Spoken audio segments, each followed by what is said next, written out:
Bonjour Vincent.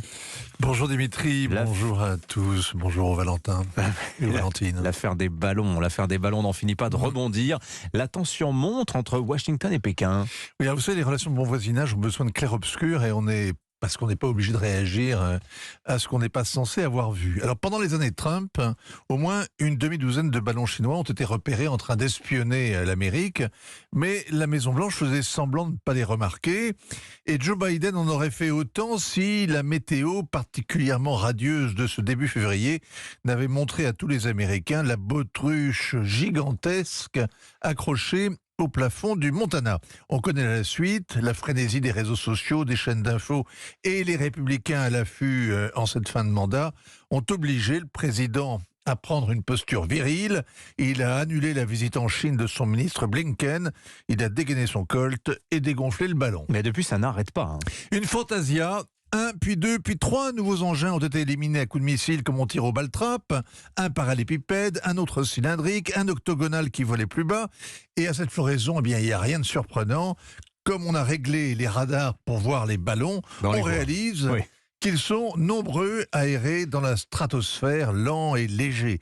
Comme on ne sait pas trop qui les a envoyés ni à quoi ils servent, le Pentagone parle d'objets volants non identifiés sans jamais montrer leurs photos. C'est vrai, ça qui est le plus étonnant. On a vu le premier, mais on ne voit pas les autres. Oui, alors ça parle puissamment à la psyché des Américains qui redoutent depuis toujours l'invasion des petits hommes verts.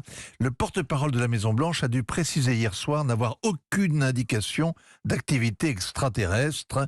Bref, parano et gaz à tous les étages. Alors, on a au moins découvert un gadget inconnu dans la panoplie des espions, Vincent. Oui, la flotte de ballons espions complète l'armada des satellites de reconnaissance chinois, les premiers collectant les signaux électroniques, les seconds prenant des clichés, bref, Pékin a ainsi le son et l'image. Un adage chinois affirme que celui qui tient le haut tient le bas. Jadis, ça interdisait de construire des immeubles au-dessus des toits de la cité interdite. Depuis 20 ans, ça signifie des investissements considérables dans le domaine spatial. Les Chinois préparent la militarisation de l'espace et ils ont déjà testé un laser tueur de satellites. L'occupation de la stratosphère, c'est l'étage en dessous, mais c'est raccord avec leur activisme dans tous les domaines du renseignement.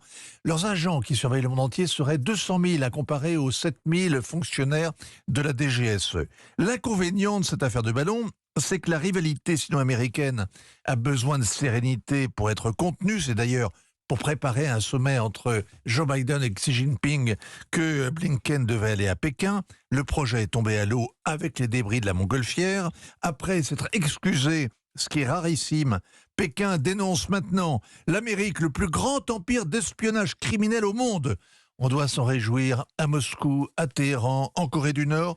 Mais l'Europe, elle, a intérêt à ce que cette affaire de ballon dégonfle et vite. Moi qui pensais que vous allez nous révéler des choses sur les petits hommes verts, je suis un peu déçu. Merci beaucoup. Ce sera demain. Ce sera demain. Merci Vincent Hervouet de Signature Europe 1. Il est 7h47. C'était